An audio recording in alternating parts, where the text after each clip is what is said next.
Hello and welcome to another NGen Math 7 lesson by eMath Instruction. My name is Kirk Weiler and today we're going to be doing Unit 4, Lesson 3 on percent basics. Alright, so there is almost no topic in math that gets used more on a daily basis than percent. You see it when you go into the grocery store and you have to pay tax that is based on a certain percent.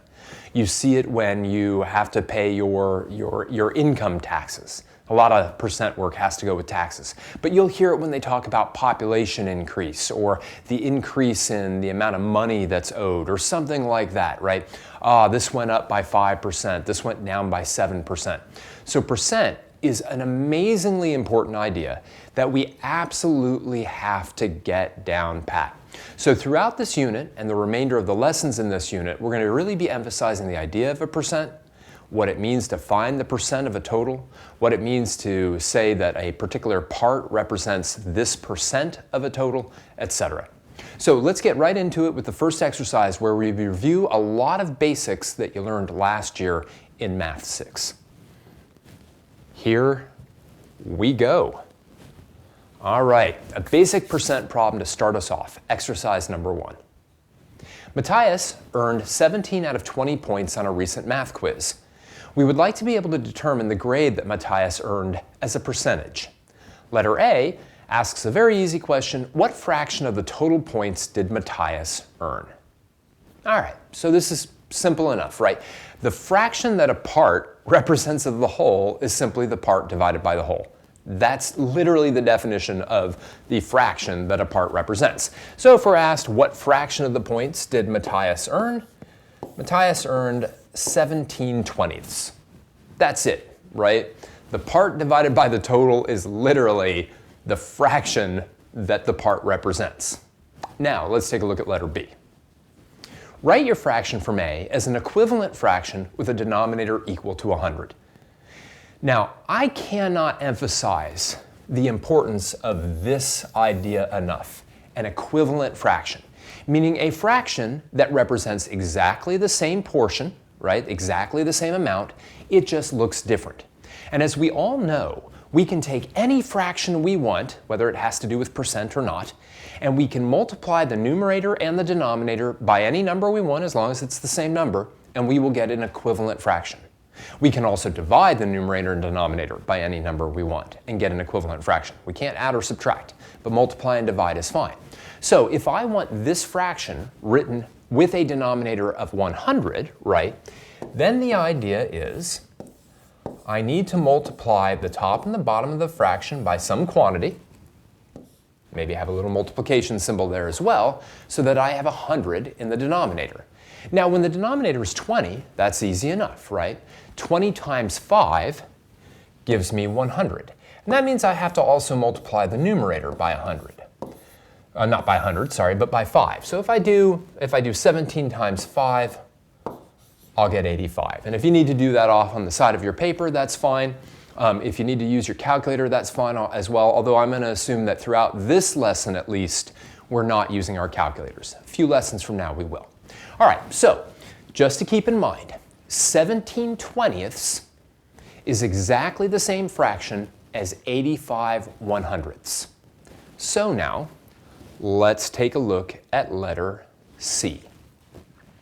Matthias earned a blank percent on his quiz because he earned blank points per blank total points. All right, so here's the whole idea of percents. We're going to say that Matthias earned an 85%. So really that should be an, but whatever. An 85% on his quiz because he earned 85 points per 100 total points. So in other words, the idea of a percent, and we'll dive into this more in just a moment, is that if this test had been worth 100 and not 20, and Matthias had exactly the same fraction of the problems right, he would have gotten 85 out of 100 points as opposed to 17 out of 20, so he gets 85% because he earned 85 per 100. All right, so let's summarize this all in this next slide. the basic concept of a percent, right? We all know that cents, right, when we spend money, there are 100 cents in a dollar. We also know that a century, C-E-N-T-U-R-Y, a century is 100 years. So the idea of a percent means that it's a ratio or a fraction per 100. So a percent, P%, is a measurement of the fraction of a whole, that's all, that a part represents if the whole is represented by 100. The part is to the whole as the percent is to 100, or the part equals the percent divided by 100 times the whole. All right, don't worry so much about these formulas here because we're going to keep developing them as we move on these exercises. Speaking of which, let's take a look at exercise number 2. Carmen hit 32% of her three-point shots in basketball this year.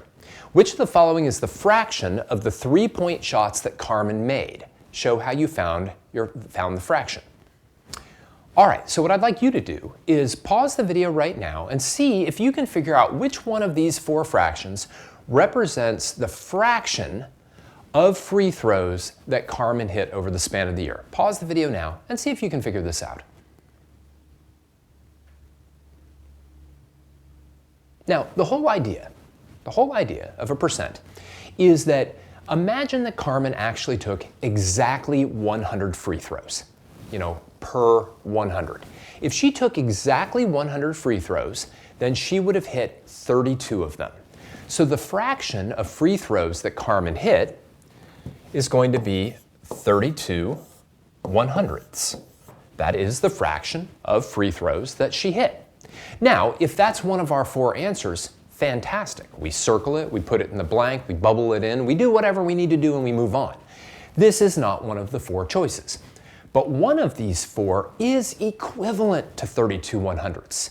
And we can figure that out by simply simplifying it, right? We can think about the largest number that goes into both of them. And the biggest number that divides into both 32 and 100 is simply the number 4, right? So if I now divide the 32 by 4 and the 100 by 4, I find that 8/25, or 8 out of 25 of those three-point shots Carmen hit. All right, that doesn't mean that Carmen took 25 shots. She could have taken 50, 75, 100, 400. It doesn't mean that. It just means that the fraction of the free throws that she hit in simplest form is 8/25. Let's keep working with this idea of per 100. Very critical in terms of percents. In fact, it's the whole idea of percents. Let's take a look at exercise number 3. Of the 35 students who went on a field trip, 14 wore boots as told. Use proportional reasoning to determine the percentage of students who wore boots, i.e. if there were 100 students, how many would have worn boots? So again, the whole idea, percent, per 100, right? So right now what we know is we know that 14 out of 35 students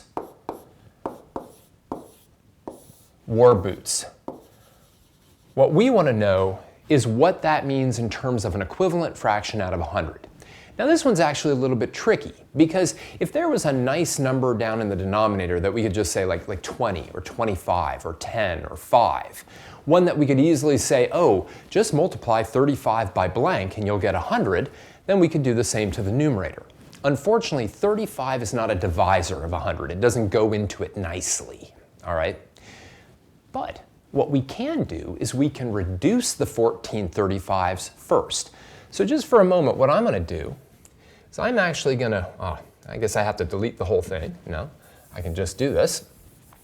I'm going to first reduce this 14 35ths fraction, all right? And then I'm going to scale up so that the denominator is out of 100. Now, what hopefully is pretty obvious is that both 14 and 35 can be divided by 7. So if I divide by 7 in both the numerator and denominator, I will get 2/5 as the fraction.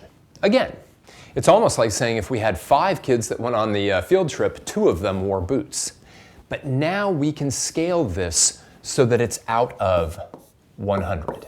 All right, and now it's actually pretty easy to scale because to go from 5 to 100, we would have to multiply by 20. Therefore, when we multiply the numerator by 20 to get an equivalent fraction, what we see is that 40% of the students wore boots. Again, this idea that if there were 100 students instead of 35, and we wanted the exact same fraction, which in simplest forms is 2/5, that fraction would be 40 100ths, and therefore per 100, 40 of them would have worn boots, right? All right, so per 100, per 100, per 100, very, very important. Let's keep kind of thinking about this, because all a percent is a fraction with a denominator of 100. We just don't say the 100, right? So when I talk about 40%, I could say 40 100ths. If I was talking about, oh, I got a 95% on this test, I could say, oh, I got 95 100ths of this test. I could do that, all right? But because it's always out of 100, we just leave the per 100 out. So let's think about that a little bit, and let's convert some percents to basic fractions. Now, these are all very common percents, all right? So these are good ones to kind of know. Exercise number 4. Change each of the following percentages into fractions in simplest form. Now, I'm kind of hoping that you can look at a bunch of these and go, 50%? Yeah, that's just a half, right? But of course, the reason 50% is just a half is because if we actually wrote down the fraction instead of the percent, it would be 50 100ths. And then, of course, I could divide both numerator and denominator by 50, and I would get the very common fact that 50% just means 1/2, right? 25% is very similar as well, right? Hopefully all of you know that 25% just means 1/4 of something. But if I want to know that for certain, I simply set up the actual fraction, which is 25 100ths, and then if I divide both numerator and denominator by 25, I'll get 1/4. All right, very, very easy. What I'd like you to do now is finish the rest of these fairly common percents to tell me what fraction of the total they represent in simplest form. Pause the video now and go ahead and do that. All right, these first 3 are some of the most common that you see out there. 75% is very similar to these two. All right, so for 75%, would have 75 100ths. Again, divide by 25 in both cases. And we would have the very common 3/4. So 75% just represents 3/4, right, of everything. And again, make sense of that for yourself. If you were dealing with money and you literally had 3/4 of a dollar, right, you would have 75 cents. So that whole 75 corresponds to 3/4 is hopefully very familiar to you from using money, all right? Now let's take a look at some that are a little bit less common but still exceptionally important. 20%, right? 20% is going to be 20 100ths, all right? And then if I divide both the numerator and denominator by 20, we would get 1/5. 1/5, very, very important one. The fact that 20% is 1/5, because then 40% is 2/5, 60% is 3/5, etc. 35% isn't a really, really common one, but again, it kind of goes to illustrate that if I set up that fraction, 35 100ths, and then I divided both the numerator and denominator by 5, that's the greatest common factor of those two, I'd just get 7/20ths. Now, this last one is actually quite important, 10%. It may be the most important percent out there, all right? When I actually look at 10 out of 100, and I divide both the numerator and the denominator by 10, it gives me the fraction 1/10. Now, the reason that that's so important, right, is that it means that finding 10% of something is actually quite easy. It's quite easy because all you have to do is find 1/10 of it, all right, or divide by 10. And we'll come back to that eventually. But this is very important, being able to take a percent, and convert it into a fraction in simplest form to represent the fraction that that percent represents of the total. Let's keep working with this. All right. Finding the percent of a whole using a product. Now, we just came out of two lessons, where we were taking a fraction of the whole, right? And we were taking that fraction and multiplying it by the whole to get the part. In other words, if I had, 24 kids in the class and 2/3 of them were right-handed, right, I would do 2/3 times 24, and that would give me the number of right-handed students. Well, it doesn't work any different with percentages. The only difference here is that the fraction is out of 100. So let's take a look at how that works out in exercise number 5. A classroom has 40 students in it. Answer each of the following questions based on this total. First, express the percentage as a fraction in simplest form, then find a product. All right, so this is great, right? So letter A, 60% of the students are wearing t-shirts. How many are wearing t-shirts? Well, first, let's just talk about this, right? 60% is going to be 60 100ths, right? Which, if I divide both the numerator and the denominator by 20, I find that 60 100ths is the same as 3/5. Now, that's not the answer to the question. Okay, 3/5 is simply the fraction of these 40 students who are wearing t-shirts. If I want to know how many kids are wearing t-shirts, I now do what I did in the last couple lessons, and I simply find 3/5 times 40. Of course, I can find 1/5 of 40, and that's 8, and then 3 times 8 will give me 24 students are wearing t-shirts. Now, you might ask, why didn't I just multiply 40 by 60 100ths? And I could have. But the reason that I didn't is simply that 60 100ths is a harder fraction to deal with than 3/5. It just simply is more difficult. Let's take a look at letter B. 15% of the students are wearing sandals. How many students are wearing sandals? All right. Clearly, this problem is not happening in upstate New York in December, where it's exceptionally cold. All right, either that or people have cold feet. So let's talk about this 15%. So again, just like before, what I'd like to do is I'd like to figure out what 15 100ths is in simplest form. Now this one doesn't simplify nearly as nice as the other one, but I can divide both the numerator and denominator by 5, and what I'll find out is that 15 100ths is the same as 3/20ths. All right, great. Now what I want to do is I want to find 3/20ths of 40. That's what I want to find. So I can do that easily by just doing 3/20ths times 40. Of course, 1/20th of 40 is just 2. 40 divided by 20 is 2. And then 3 times 2 gives me 6. So 6 total students were wearing sandals. All right. Again, this just goes back to what we have done in the last couple lessons, where we were finding a fraction of a total by taking the total and multiplying it by the fraction.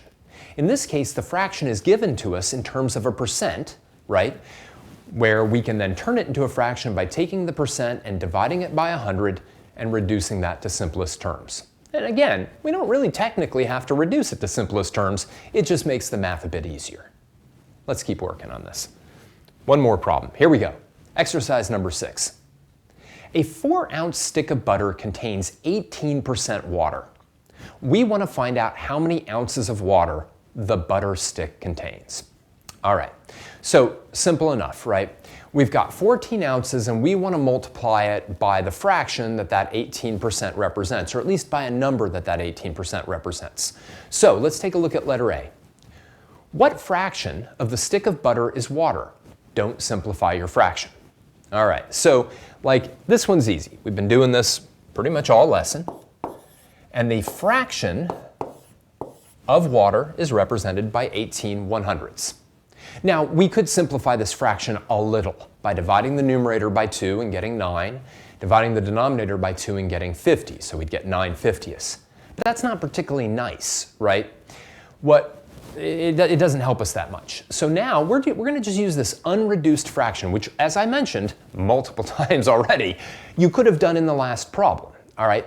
Now I want to find the ounces of water by taking the fraction of the total that the water represents and multiplying it by the total weight, 4 ounces. So I want to do 18/100ths times 4. Now in the previous problems, right, in the previous problems I was like, oh, I can just do a little cross canceling, 100 goes into this, and then I'll multiply and all that. In this case, I think what I'm going to choose to do, since we're not yet quite working with decimals, is I'm going to just take this, and I'm going to just kind of multiply it this way. I'm not going to even do any cross canceling. So remember, when we multiply fractions, we simply multiply their numerators, we multiply their denominators. So maybe, you know, over on the side of your paper, you do a little 18 times 4. We get 30, whoops, we get 32, and then we get that 72. So this is 72/100ths. Now notice, they want us to express our answer as a decimal, but that should be easy when the denominator is 100. Because never forget, right, fractions are simply a way of showing division. So 72/100ths is the same as 72 divided by 100, which means we can just move the decimal point 2 places to the left, and that will be 0.72, what is it, ounces. Now again, had that percent reduced really nicely, and we were able to kind of like do some cross canceling and whatnot, that would have been great. All right, but this fraction doesn't reduce nicely, and in fact, it's pretty easy to multiply 18/100ths times 4, right? Getting me 72/100ths, and then just changing that fraction into a decimal by realizing that whenever we divide by 100, we're simply moving the decimal point 2 places to the left. So we get 0.72 ounces. All right, simple enough. Let's wrap this up. Today, we reviewed a lot of basics about percents. That's why we called the lesson Percent Basics, right? And the most important idea of all with percent is the idea that a percent simply tells you a fraction of the whole, all right? But that fraction just happens to be out of 100. So, you know, no longer are we talking about 2/3 of the whole or 3/5 of the whole or anything like that. It's always 72/100ths or 25/100ths or 31/100ths. Now, sometimes we can then take that fraction and reduce it and do something with it, right? But ultimately speaking, all a percent is a fraction of the whole where the whole is equal to 100. All right. We're going to work with this, of course, a ton more in this unit on percent, and we're going to get much better with it, including how to think about it in terms of decimals. For now, I just want to thank you for joining me for another NGen Math 7 lesson by eMath Instruction. My name is Kirk Weiler, and until next time, keep thinking and keep solving problems.